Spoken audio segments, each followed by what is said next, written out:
The first rule of deep space diplomacy was simple: never assume you understand silence. Elias Mercer learned that rule the hard way on Station Illith Prime, a place carved into the hollowed remains of an ancient asteroid and claimed by half a dozen alien factions. Humans were newcomers here, tolerated, not trusted. Elias wasn't a soldier or a politician. He was a linguistic analyst, hired because humans had a strange reputation for understanding things others missed. Still, as he stood alone in the circular negotiation chamber, he felt very small. Across the room stood Ambassador Calith of the Varelian Compact. She was taller than him by a head, her posture straight and unyielding. Her skin shimmered like polished obsidian veined with faint silver light, and her eyes, too many pupils, all focused on him, gave nothing away. Varelians were known for their rigid emotional control. No smiles, no anger, no tells. At least, that was the rumor. "This meeting is irregular," Elias said carefully, letting the translator modulate his tone. "I was told this was a routine cultural exchange." Calith said nothing. The silence stretched. It pressed against his ears, heavy and deliberate. Elias resisted the urge to fill it. He remembered his training. Silence was a language too. Finally, she moved. Calith stepped closer. One step, then another. Her footfalls made no sound on the polished floor. Elias felt his pulse quicken despite himself. Varelians were not known for personal proximity. In their culture, closeness implied threat or intimacy. Sometimes both. She stopped less than a meter away. Elias swallowed. "Ambassador." Slowly, deliberately, Calith leaned in. Her face was inches from his now. He could see the faint rippling beneath her skin, like energy flowing just below the surface. The translator hummed, struggling to predict what would come next. Then she spoke. "Human Elias Mercer," Calith said softly. "Your presence here violates every probability model we possess." He blinked. "I apologize." Her eyes narrowed, not in anger, but in focus. "Do you know how many futures my people have calculated involving your species?" Elias hesitated. "No." "None that end well," she said. "Except one." The room seemed to tilt. "I don't understand," Elias said. "That is expected," Calith replied. She straightened slightly but remained close, her voice lowering. "In every projection, humanity either burns itself out or is erased by stronger powers. You are impulsive, divided, emotion-driven." Elias felt a familiar sting. He'd heard it all before. "But," she continued, "there is a single divergence point. A moment where the model collapses into something impossible." She leaned in again. "That moment," Calith said, "is you."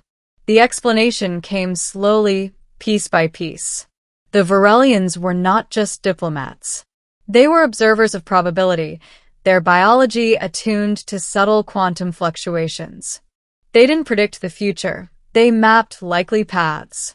Entire civilizations had risen or fallen based on Varelian forecasts. Humanity, however, was an anomaly. "Your species introduces variables we cannot stabilize," Calith said as holographic projections bloomed around them. "Individual choices override statistical norms. Compassion contradicts self-interest.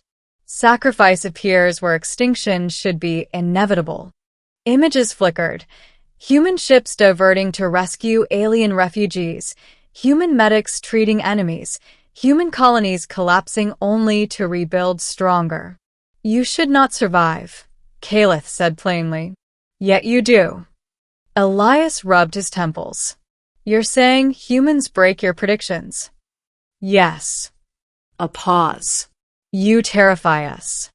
That at least made a strange kind of sense. "But why me?" Elias asked. "I'm nobody special." Calith's gaze softened, just a fraction. That is what makes it significant. She showed him the divergence point, a future scenario where tensions between three major powers ignited a galaxy-wide war. Billions dead. Systems uninhabitable. Except in one version. In that version, a human linguist, Elias Mercer, made a choice no algorithm accounted for. He spoke when silence was expected. He trusted when fear was logical. He treated an enemy not as a threat, but as a person. And that changes everything? Elias asked quietly. Yes, Calith said. The war never begins. Elias laughed weakly. That's absurd. I don't even know these people yet. You will, she replied. And when the moment comes, you will hesitate. Hesitate. Yes, Calith said. Not because you are afraid, but because you will consider the cost to others. The chamber lights dimmed slightly as the station adjusted power. Elias felt the weight of what she was saying settle on his shoulders. So why tell me? He asked. Why not manipulate events from the shadows like everyone else does? Calith was silent for a long moment. Then she did something no human had ever recorded a Varelian doing. She placed a hand against her own chest. In every future except one, she said, my people survive by withdrawing, by letting others burn. In the future shaped by you, we change. Elias looked up at her. Change how? Her voice was barely above a whisper now. We choose to stand with humanity. The days that followed were tense. Word of Elias's meeting spread quickly. Other species watched him with new interest, some curious, some hostile. Offers were made. Threats followed. Humans, once overlooked, suddenly found themselves at the center of attention. Elias wanted to run. Instead, he worked. He negotiated minor disputes, clarified misunderstandings, refused bribes. He made mistakes, plenty of them, but he owned them. Slowly, trust formed where none had existed. Then the crisis came. A border fleet misinterpreted a defensive maneuver as an attack. Weapons charged. Timelines collapsed into chaos. Elias stood between three ambassadors, alarms blaring, his heart pounding. This was the moment Calith had shown him. He could remain silent, let protocols take over. It would be safer, predictable. Instead, he stepped forward. Stop, he said. Not loudly, not forcefully, just honestly. They hesitated. You're all afraid, Elias continued. And you have every reason to be. But if you fire, you'll prove every terrible prediction about this galaxy right.